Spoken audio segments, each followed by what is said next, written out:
നമസ്കാരം. മലയാളി വാർത്തയിലേക്ക് സ്വാഗതം. പകരമാവില്ല എന്നറിയാം എങ്കിൽ പോലും പ്രിയപ്പെട്ട ടീച്ചർമാരുടെയും ഡ്രൈവർ അങ്കിളിന്റെയും ഒക്കെ വിയോഗത്തിന്റെ മുറിവുള്ള ആ കുരുന്നുകൾക്ക് ആശ്വാസമേകാൻ അവരെത്തുകയാണ്. വാൽപ്പാറയിലുണ്ടായ വാഹനാപകടത്തിൽ പാങ്ങ GLP സ്കൂളിന് നഷ്ടമായ 5 അധ്യാപകർ, അവർക്ക് പകരമായി പുതിയ 5 അധ്യാപകർ ചുമതലയേറ്റ ദിവസം. KK Rakhi, VP Faseela, P Shameena, Abdul Majeed കൊട്ടരയ്ക്കൻ എന്നിവരാണ് ഇപ്പോൾ പാങ് GLP സ്കൂളിലെത്തി പുതിയ അധ്യാപകരായിട്ട് രംഗത്തേക്ക് വരുന്നത്. പാങ് ഗവൺമെന്റ് UP സ്കൂളിലെ പ്രധാന അധ്യാപകൻ K അഹമ്മദ് കുട്ടിക്ക് GLP സ്കൂളിന്റെ അധിക ചുമതല നൽകുകയും ചെയ്തു. രക്ഷിതാക്കളും നാട്ടുകാരും അടങ്ങുന്ന സംഘം സ്കൂളിൽ ഒത്തുചേർന്ന് പുതിയ അധ്യാപകരെ സ്വീകരിച്ചു. ഏപ്രിൽ 17-നാണ് വാൽപ്പാറയിൽ ആ ഒരു ദുരന്തമുണ്ടാകുന്നതും ഒരു നാടിനെ ഒന്നടങ്കം കണ്ണീരിലായിരുന്നതും. അപകടത്തിൽ അന്ന് തന്നെ ജീവൻ നഷ്ടപ്പെട്ടത് 9 പേർക്ക്. പിന്നീട് സ്കൂൾ ഡ്രൈവറായിരുന്ന നൌഷാദിന്റെ മരണം കൂടെ ആയതോടെ മരണം 10ആയി. വാൽപ്പാറ അപകടത്തിൽ ജീവൻ നഷ്ടപ്പെട്ടവരുടെ എണ്ണം 10ആയി എന്ന് പറയുന്നതിനേക്കാൾ ആ വിദ്യാർത്ഥികൾക്ക് പ്രിയപ്പെട്ട 10 പേരുടെ ജീവനാണ് നഷ്ടമായത് എന്നുള്ളതാണ് യാഥാർത്ഥ്യം.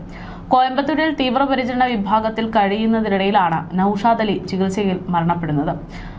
ഷഹദീൻ, മുഹമ്മദ് ഫായിസ് എന്നിവർ ചികിത്സയിൽ തുടരുകയാണ്. പാങ് GLP സ്കൂളിലെ പ്രധാന അധ്യാപികയായ അജിത, അധ്യാപകരായിട്ടുള്ള റംല, സുഹറ, ആശ, മജീദിന്റെ ഭാര്യ റുഖിയ, സ്കൂളിലെ പാചക തൊഴിലാളിയായ സാജിദ, പാങ് GLP സ്കൂളിലെ പ്രിയപ്പെട്ടവർ എന്നിവരാണ് പാങ് GLP സ്കൂളിൽ നിന്നും സമീപത്തെ പാങ് GUP സ്കൂളിലേക്ക് അടുത്തിടെ മാറിയ അധ്യാപിക ഷാഖീന എന്നിവരാണ് ഇത്തരത്തിൽ മരണം സംഭവിച്ച ആളുകൾ. ഇത്തരത്തിൽ അപകടങ്ങൾ റിപ്പോർട്ട് ചെയ്യുന്ന സാഹചര്യത്തിൽ വലിയ രീതിയിൽ ജാഗ്രതാ നിർദ്ദേശം കൂടെ പുറത്തേക്ക് വിടുന്നുണ്ട്. ഈ ഒരു മേഖലയിൽ പരിചയമില്ലാത്ത മേഖലയിൽ എന്തിന് ഡ്രൈവിംഗ് ഏറ്റെടുത്തു എന്നൊക്കെയുള്ള സംശയങ്ങളും സൈബർ ആക്രമണങ്ങളും നൌഷാദിന് നേരെ ഉണ്ടായിരുന്നു. ഇറക്കത്തിൽ ഗിയർ ഡൗൺ ചെയ്യാതെ ഇറങ്ങിയതും അപകടത്തിന് കാരണമായിരിക്കാം. പരിചയക്കുറവ് തന്നെയാണ് ഇതിന് കാരണം എന്നുള്ളത് വിലയിരുത്തലായിരുന്നു അന്വേഷണ സംഘം. വളവിൽ വേണ്ട ജാഗ്രത പുലർത്തിയിട്ടില്ല എന്ന് റിപ്പോർട്ടിൽ ചൂണ്ടിക്കാട്ടിയിട്ടുമുണ്ട്. വാഹനത്തിന് സാങ്കേതിക പ്രശ്നങ്ങൾ കണ്ടെത്താൻ കഴിഞ്ഞിട്ടില്ല എന്നതുകൊണ്ട് തന്നെ നൌഷാദിന്റെ കഴിവിനെയാണോ ഈ പറയുന്ന മരണത്തിന് കാരണം എന്നുള്ള പ്രധാനപ്പെട്ട ഒരു ചോദ്യമുണ്ട്. പരിക്കേറ്റ ജസ്ലീൻ കഴിഞ്ഞ ദിവസം വീട്ടിലേക്ക് മടങ്ങിയിട്ടുണ്ട്. പെരിന്തൽമണ്ണ മുതുകുർശി സ്വദേശിയായ നൌഷാദ് അലി 1.5 വർഷം മുമ്പാണ് സ്കൂൾ ഡ്രൈവറായിട്ട് പ്രവേശിക്കുന്നത്. 18 വയസ്സ് മുതൽ വിവിധ വാഹനങ്ങൾ ഓടിച്ച് പരിചയമുള്ള അങ്ങനെയുള്ള ഒരാൾക്ക് ഇങ്ങനെയൊരു ഡ്രൈവിംഗിൽ എന്ത് സംഭവിച്ചു എന്നുള്ളതാണ് ചോദ്യം. നൌഷാദ് ഈ മരണമടഞ്ഞു എന്ന് പറയുമ്പോൾ വളരെ വലിയ വേദനയോടെയാണ് ആ നാട്ടിലെ ആളുകൾ ആ മരണ വാർത്ത കേട്ടത്. കാരണം അയാളുടെ ഏറ്റവും വലിയ സ്വപ്നങ്ങളിൽ ഒന്നിനോട് അടുക്കുന്ന സാഹചര്യത്തിൽ, വീടെന്ന സ്വപ്നത്തോട് അടുക്കുന്ന സാഹചര്യത്തിലായിരുന്നു മരണം സംഭവിച്ചത്. വാൽപ്പാറ വാഹനാപകടത്തിൽ മരിച്ച നൌഷാദിന് ഡ്രൈവിംഗ് ഹരമായിരുന്നു എന്ന് പിന്നീട് വാർത്തകൾ വന്നു. 18 വയസ്സ് മുതൽ പല വാഹനങ്ങളിലും ഡ്രൈവറായി ജോലി ചെയ്തു.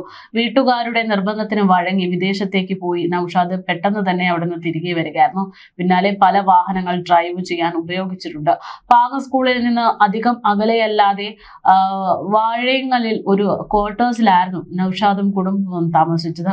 വാഴയങ്ങൾ സ്കൂളിലെ അധ്യാപികയായ സഹോദരി ജമീലയുടെ വീടിനടുത്തായിരുന്നു ഈ സ്ഥലം. അതിനടുത്ത് തന്നെ നൌഷാദും കുറച്ച് സ്ഥലം വാങ്ങി താമസം തുടങ്ങുവാൻ തീരുമാനിക്കുകയായിരുന്നു.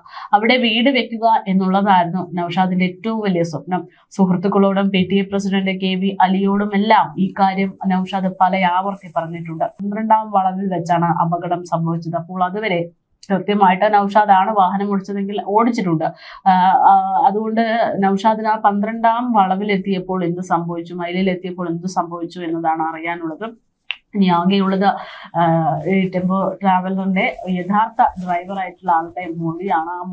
ആ മൊഴിയിൽ എത്രത്തോളം ഇതിനെക്കുറിച്ചുള്ള ഒരു വിവരങ്ങൾ ലഭ്യമാകും എന്നതിനെക്കുറിച്ചൊരു വ്യക്തതയില്ല. എങ്കിൽ പോലും ആ ഒരു മൊഴി കിട്ടിക്കഴിഞ്ഞാൽ എന്താണ് യഥാർത്ഥത്തിൽ അന്ന് അവിടെ സംഭവിച്ചത് എന്ന് വ്യക്തമാകും. ഇതിനിടയിൽ ഈ അപകടം സംഭവിച്ചതും ഒക്കെ ആയിട്ട് ബന്ധപ്പെട്ട് നിരവധി പ്രവചനങ്ങളും മറ്റു കാര്യങ്ങളും ഒക്കെ സോഷ്യൽ മീഡിയയിൽ ശ്രദ്ധയെ ആകർഷിച്ചിട്ടുണ്ട്. മായ എന്ന് പറയുന്ന യുവതി അവരുടെ ഒരു ടെലിപ്പതിയാണ് എന്നുള്ള രീതിയിൽ അവർ ചില കാര്യങ്ങളൊക്കെ പുറത്തുവിട്ടിരുന്നു. അതൊക്കെ യാഥാർത്ഥ്യമാകുന്ന തരത്തിലാണ് റിപ്പോർട്ടുകൾ പുറത്തുവന്നത്. അപ്പോൾ ആരാണ് ഈ മായ എന്നുള്ള ചർച്ചകളും ഇടം പിടിക്കുന്ന സാഹചര്യമാണ്. അതോടൊപ്പമാണ് ഈ പറയുന്നത് പോലെ പാങ് സ്കൂളിൽ ഇപ്പോൾ മറ്റൊരു സന്തോഷ വാർത്ത എന്നുള്ള രീതിയിൽ ഇപ്പോൾ ഈ റിപ്പോർട്ട് പുറത്തു വരുന്നത്. സാധാരണഗതിയിൽ ഇത്തരം വിദ്യാലയങ്ങളിലൊക്കെ അധ്യാപകർ ജോലിക്ക് വരുന്നു എന്ന് പറയുമ്പോൾ വളരെ സന്തോഷമുള്ള കാര്യമാണ്. ഒരു പ്രധാനപ്പെട്ട നിമിഷമാണ്, ഏറ്റവും ആശ്വാസകരമാകുന്ന ഏറ്റവും സന്തോഷമുള്ള നിമിഷമാണ് ഇങ്ങനെ ജോലിയിലേക്ക് പ്രവേശിക്കുക എന്ന് പറയുന്നത്. പക്ഷേ ഇവിടുത്തെ അവസ്ഥ വളരെ വിപരീതമാണ്. അവർ വരുന്ന മധുരമുണ്ട് എങ്കിൽ പോലും അതിനേക്കാൾ കൈപ്പേറിയ അനുഭവങ്ങൾ, കൈപ്പേറിയ സാഹചര്യം എന്നുള്ളതാണ് യാഥാർത്ഥ്യം.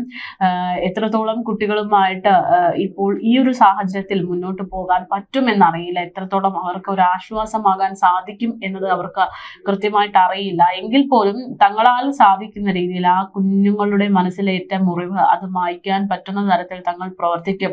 അവർക്കൊരു ആശ്വാസമായിട്ട് അവരുടെ ആ അധ്യാപികമാരെ പോലെ തന്നെ തങ്ങളും ഉണ്ടാകുമെന്നുള്ള ഉറപ്പിലാണ് ഇപ്പോൾ പുതിയ 5 അധ്യാപികമാർ സ്കൂളിലേക്ക് വന്നിരിക്കുന്നത്. ഈ പറയുന്നത് പോലെ വേദനകളിൽ നിന്ന് കരകയറാനുള്ള ശ്രമത്തിലാണ് ആ ഒരു നാടൊന്നടങ്കം. അതിനൊപ്പം തന്നെ സ്കൂൾ പ്രവർത്തനം തുടരുകയാണ്, ആരംഭിച്ചിട്ടുണ്ട്, തുടർന്ന് പുനരാരംഭിച്ചിട്ടുണ്ട്. ഇനി അങ്ങോട്ടേക്ക് ഈ പ്രിയപ്പെട്ട 5 അധ്യാപകരില്ലാത്ത ആ ഒരു സ്കൂളിന്റെ അവസ്ഥ അത് തന്നെയാണ് കേരളം ഉറ്റുനോക്കുന്നത്.